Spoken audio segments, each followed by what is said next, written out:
This story happened to my father almost 2 decades ago. A civil engineer working for a government construction company, he was assigned then to the sleepy town of New Washington in Aklan, where they were working on a water treatment facility. As with most construction projects, staff houses were made to serve as temporary residence for both the workers and the engineers. My father's staff house was a good 10 kilometers away from the project site. And since back then, there were only few paved roads on the island. The fastest means of transportation is either with a tricycle or a bike. Even before my father was assigned to Aklan, he had already heard of the varied supernatural occurrences within the infamous island, the most prominent of which were about the so-called Aswangs. When he landed on the island along with his crew, several townsfolk immediately warned them that newcomers are most susceptible to attack by Aswangs and that they should always carry guard. They said that these creatures are hard to trace because they are very much like normal during the day, mingling with other people, working and eating the same food. One telltale sign, however, is incredible strength. They said that an Aswang can lift a boat by himself and can kill a man with a single punch to the head. Though he always respected the rural people traditions and followed their advice, my father was never convinced by any of their stories. He often said that him crossing paths with a shape-shifting monster is as impossible as Joseph Estrada becoming president of the Philippines. That is until he himself experienced one of them. A few months into the project, my father had made friends with most of his laborers. They would eat together and share a few drinks afterwards at least 3 times a week before going back to the staff houses. Though most of his men were really kind, he always made sure he was on guard, never letting alcohol get the best of him. One night, during one of their sessions, there was a particular beer bottle cap that wouldn't open. Almost everyone tried with his might, but no one could open it. It became sort of a game as to who was strong enough to open the bottle. After a futile attempts, they finally called the strongest worker on the field, 23-year-old Jimmy, a very muscular guy in his prime. He could lift a 25-foot steel pole all by himself. After a few attempts, however, the bottle cap was as stiff as ever.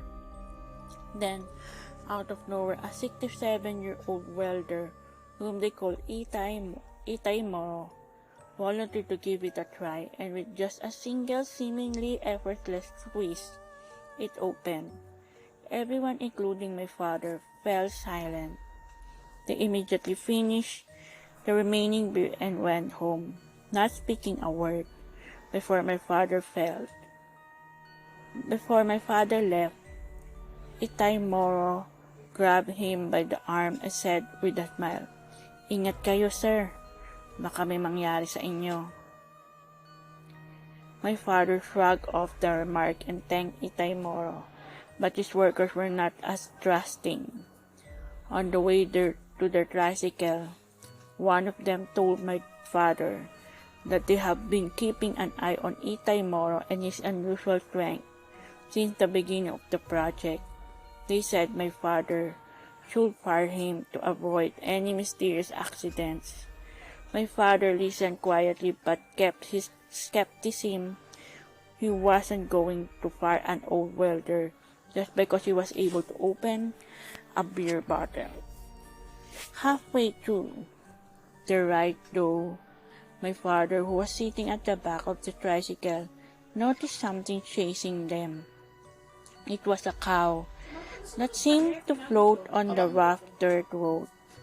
It was gaining on them fast, and as it got closer, my father saw that it had red eyes. At first he thought he was only hallucinating as a result of the beer, but he quickly dismissed the idea of after remembering that he didn't even drink that night. He then remembered Itay Mora's warning, and his sight that seemed to resemble that of the cow. Then, just before the cow rammed their tricycle, the driver saw it too and revved the tricycle to full speed. After a few more seconds, the cow suddenly disappeared into the night.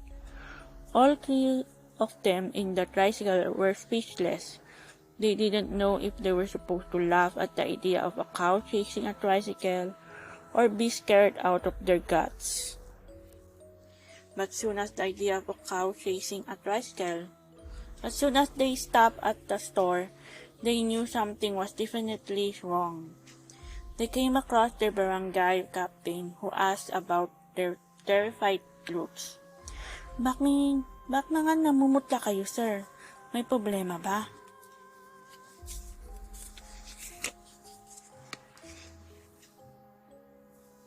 Asked the captain. They then told the story about the cow with red eyes. My father, who was the one narrating the story, even felt slightly embarrassed by the odd tale, but later on he became even more pale after he heard the captain's scared response. Sir, imposible yung sinasabi mo. Walang baka sa buong Aklan. Island po ito. Next morning, when they all reported back to the site, they found Itay Mora resignation letter with the beer bottle cap on top.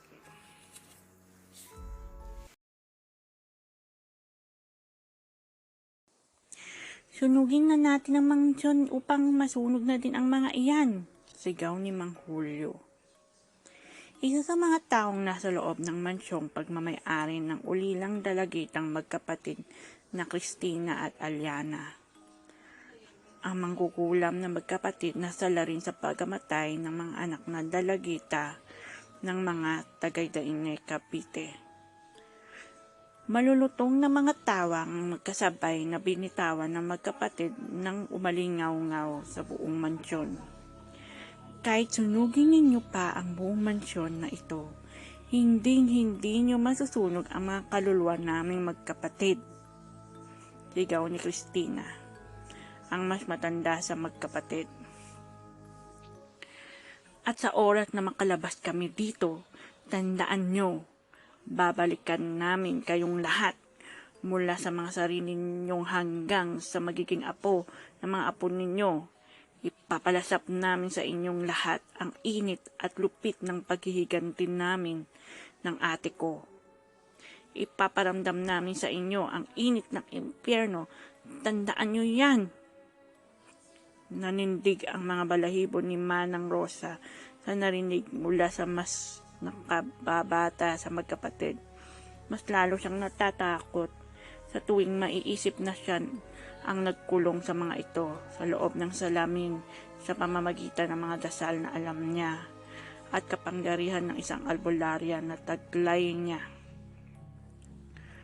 Sunugin na natin ang mansyon. Sunugin na natin ang mga mangkukulam na yan.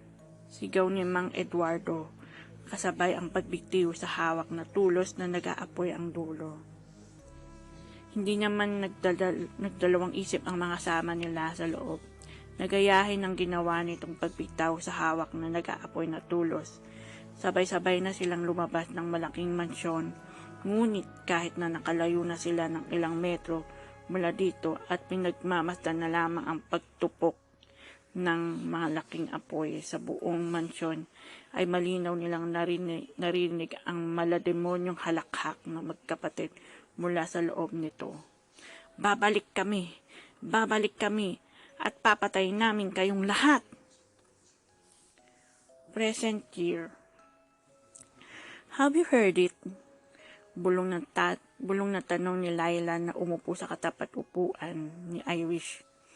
Irish closed the book and moved closer to her friend. Nasa loob kasi sila ng library kaya bawal mag-ingay. The what? That Alexa Mojica wanted to join to our group. That's true. Jen also closed her own book and moved closer to her two friends. That's her, right? Aniya niyan, ininunguso ang isang babaeng nakaupo, hindi kalayuan sa kanilang pwesto. It was Alexa Mojica, the campus nerd. Ang makapal na buhok nito ay laging nakapusod na parang na matanda. Lagi rin itong nakasuot ng makapal na salamin at may braces ang mga ngipin na lalong nakapagpadagdag sa pagiging nerd-looking nito. She could be our toy, nakangiting sabi ni Laila. Yeah, to make our senior year most memorable, ani naman ni Jen.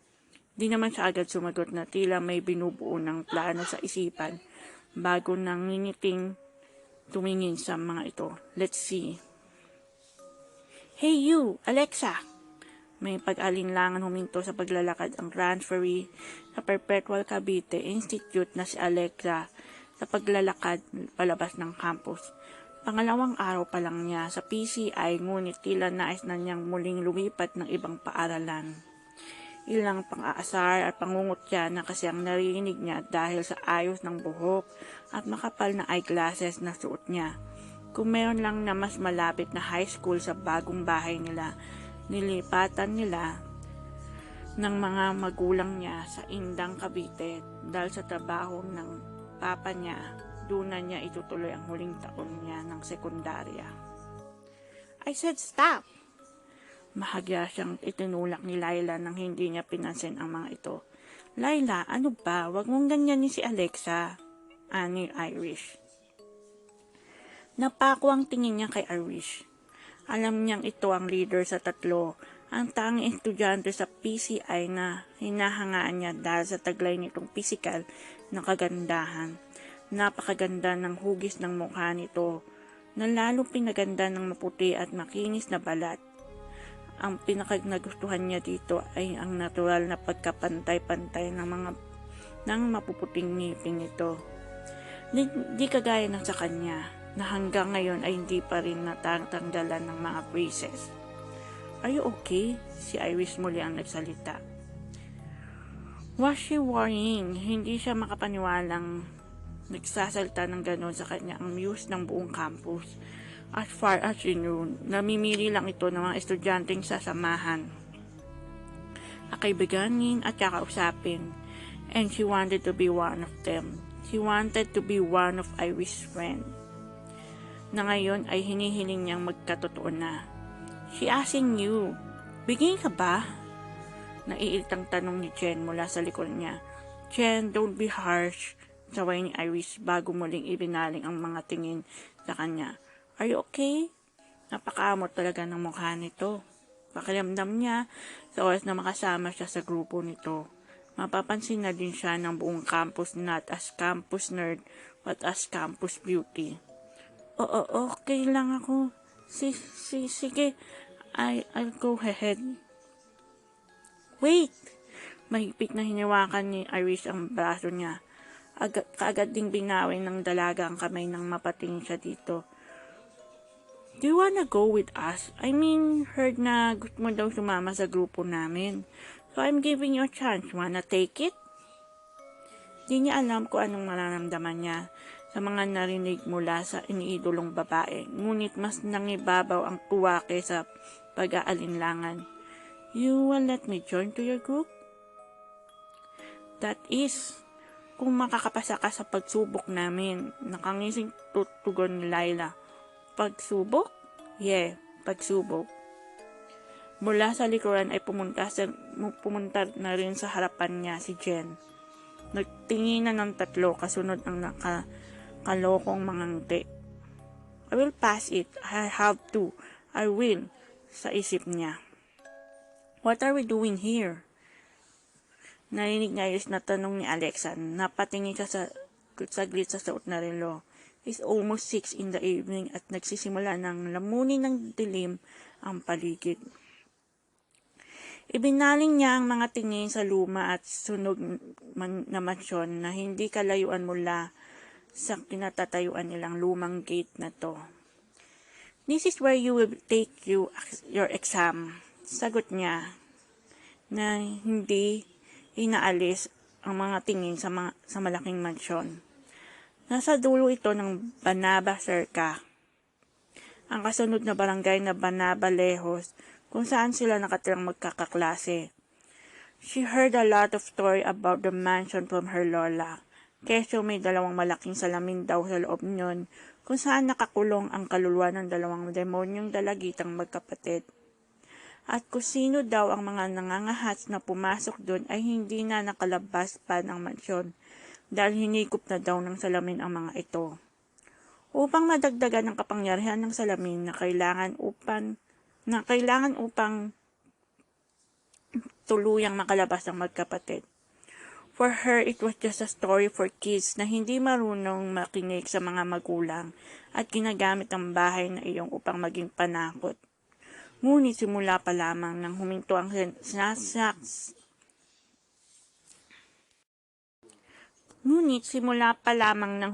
sinasakyan nilang tricycle kanina sa may gate na iyon ay may ibang lamig na siyang nararamdaman. Kahit ang mga dahon sa mga punong nasa gilid ng kalsada ay tila nagsasaya sa pagdating nila. Paranoid sa isip niya bago humarap kay Alexa. I left my bracelet there inside last time nang mag-hangout kami dyan ni na Jerry. Ang campus heartthrob ang tinutukoy niya na alam niyang pantasya ng lahat ng girl student ng PCI. Di nga siya nagkamali ng makitang pangingislap ng mata ni Alexa nang banggitin niya ang pangalan ng binata. Alexa got a crush with Jerry. Binigay pa naman ni Jerry sa akin yun and I want you to get that for me. Kapag nagawa mo yun, isasama ka na namin sa mga hangout namin ng barkada. Besides, nasa first floor lang iyon ng mansion. You don't need to go upstairs. Pero, anong pero? Gusto mo ba makasama sa grupo o hindi? Mataray na tanong ni Jen. Gusto, tugon ni Alexa. O yun naman pala. E di, Gora na, sabi ni Laila na muli siyang bahagyang itunutulak. Nakita niya ang pag-aalinlangan sa mukha ni Alexa, kaya hinawakan niya ang kamay nito.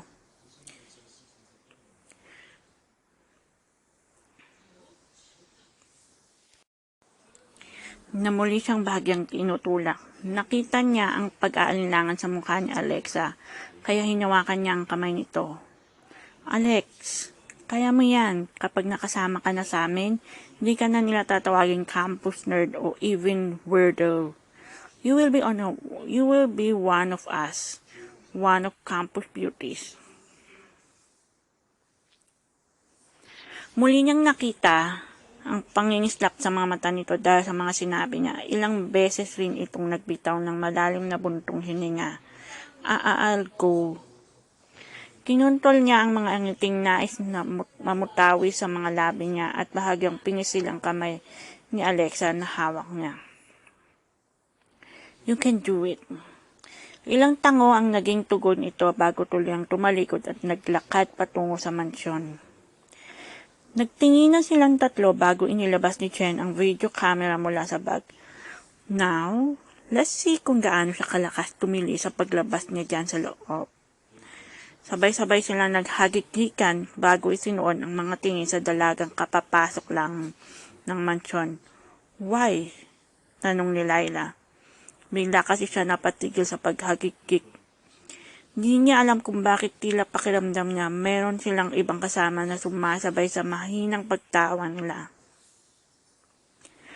Halos sabay-sabay nilang natakpan ang mga bibig upang mapigilan ang pagtili sa malakas na pagsara ng pinto ng mansyon. This will be a very interesting night, aniya na pilit na inaalis ang takot sa sarili. Napapitlag si Alexa sa malakas na pagsara ng pinto ng mansyong pinasukan niya. Shit, you can do it, Alexa. You can do it. Napatingin siya sa paligid. Sunog na sunog anumang bahagi ng mansyon ang tingnan niya.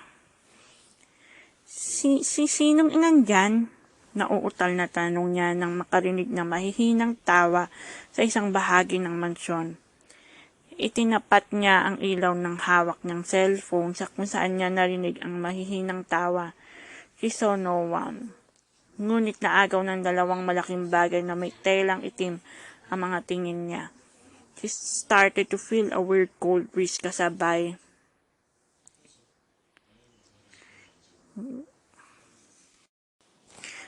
ng paglakad niya palapit sa isa sa malaking bagay na yon. Wow, what's this? Tila may sariling isip ang mga kamay niya nang hilahin niya ang malaking tela pababa.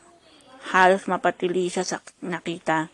Di niya alam kung saan ba siya nagulat sa malaking salamin na tumambad sa kanya o sa kakaibang refleksyon ng sarili niya mula rito. Paranoid ka talaga, Alex. It's just a mirror. Matawang bulong niya sa sarili na mas lalo pang inalapit ang mukha sa salamin. She could see herself whole sa laki ng salamin. It's just a mirror, Alex. A mirror. Natatawa niyang inilawan ng sarili upang mas makita ng malinaw ang refleksyon niya ng sarili. Ngunit halos mabitawan niya ang cellphone na hawak nang may nakitang kakaiba mula sa salamin. There is someone behind her. A girl in a long white brownie gown. Nasunog ang muka. Humarap siya sa likuran sa pag-aakalang makikita niya ito muli, but there was no one there.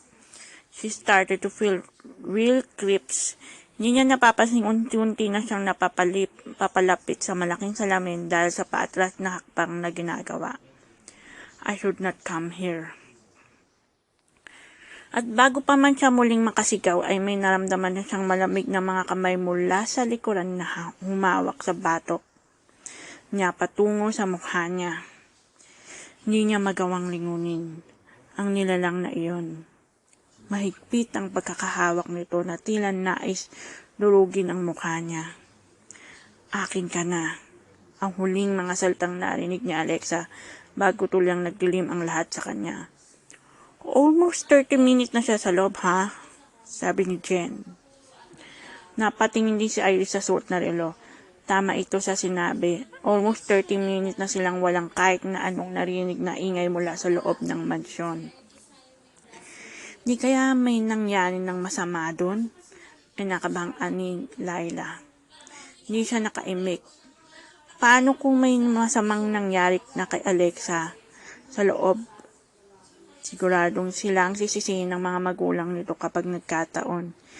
Hey, she's coming! Di niya alam kung bakit nakaramdam siya muli ng kakaibang lamig ng hangin nang makita ang papalapit na si Alexa. Parang may mali sa nangyayari. Parang may mali sa papalapit na dalaga. So, have you found it? Tanong niya. Bahagyang itinago niya dyan ang hawak ng camera. Alexa smiled at her. A very sweet smile. I did not look for it. I'm not interested to join in your group anymore. Anyway, have you checked your bag? I forgot kasi your wallet sa loob ng mansyon. Nakangiting tugon nito nang tuluyang makalapit sa kanila. Wallet ko?